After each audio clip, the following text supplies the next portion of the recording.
Since this is a reply to Mr. Barron's video on conscience and morality, I'd like to let the good father speak for himself for a few seconds now. Namely the voice of the conscience. Now, I know, we're all post-Freudians. We tend to say, well, conscience, that's just the internalized voice of your father, that's the inherited prejudice of your society, that's all your hang-ups, etc., etc. Well, say that all you want. And those things are real, I get all that. But say it all you want. You cannot reduce the conscience to those things. There's something that is just so powerful and clear and integral about it that we know it's not just a matter of hang-ups and repressions or internalized voices of the Father. There's something about the conscience that presses upon us with enormous power.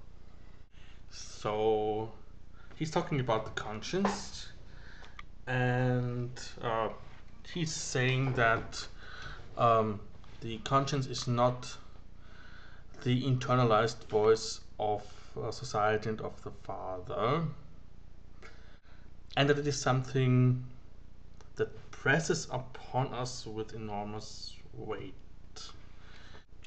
The doctrine that conscience is actually the voice of God in some way is just a classic Catholic doctrine.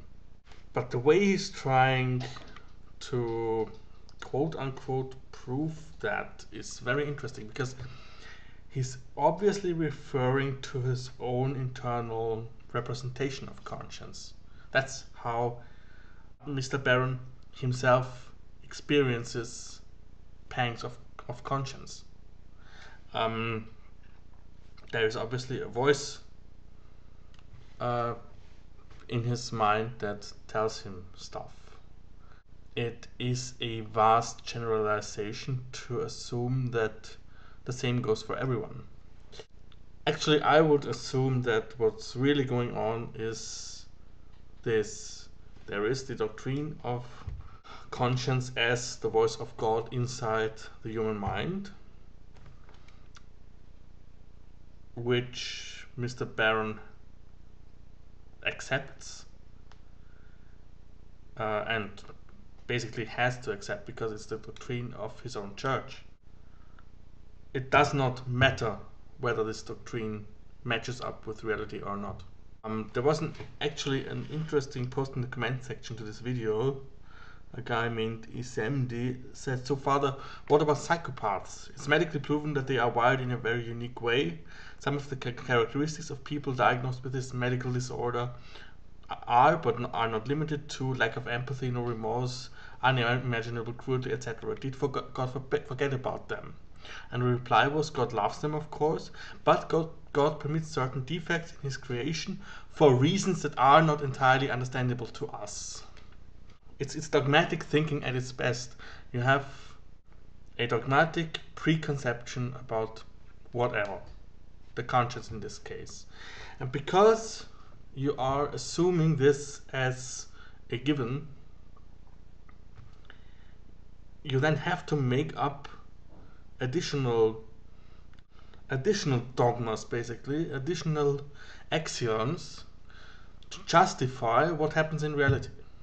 Because obviously, if conscience is the voice of God inside the human mind, and if every human being is able to hear this voice, and if the rules of God are good, obviously, and objective and unchangeable, then it follows logically that every human being should hear the same voice telling them the same thing.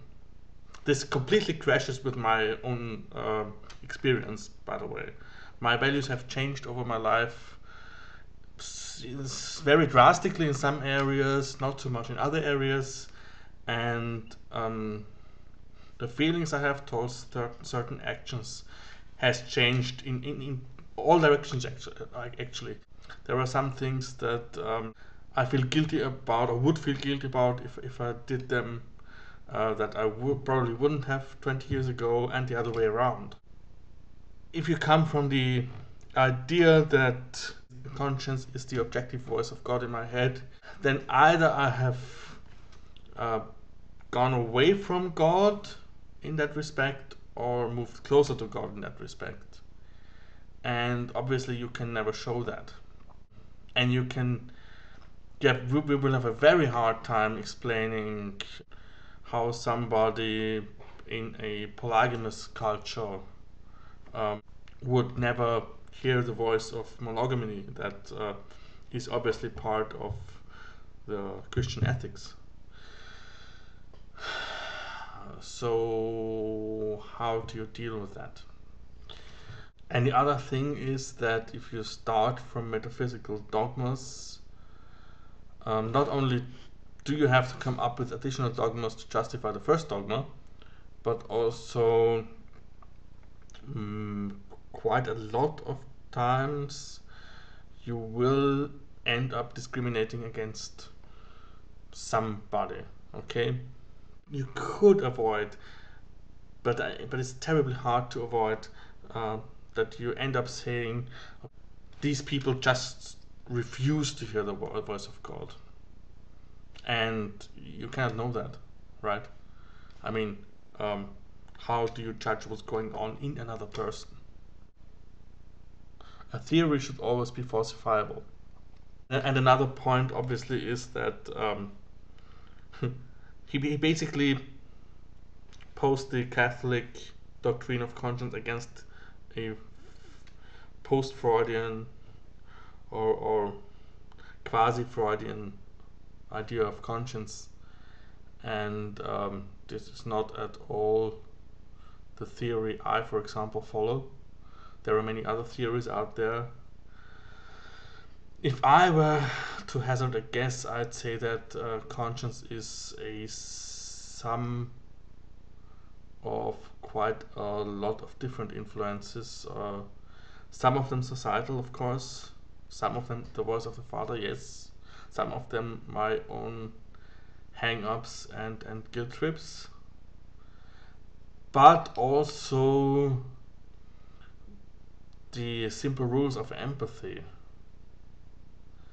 uh, that I, as a mammal and as a primate, basically have hard coded in my brain. And I would guess that this might be a reason why Mr. Barron can distinguish between pangs of guilt feelings that are strong but not quite as strong, and other voices, what he represents as voices in his head, that are stronger and somehow way more. There's more feeling attached to them because I'm guessing that the basic urge for giving and receiving empathy is just extremely strong in humans as a species. I just think that theories somehow related to actual experience and somehow falsifiable always trump a priori dogmatic axioms. Bye.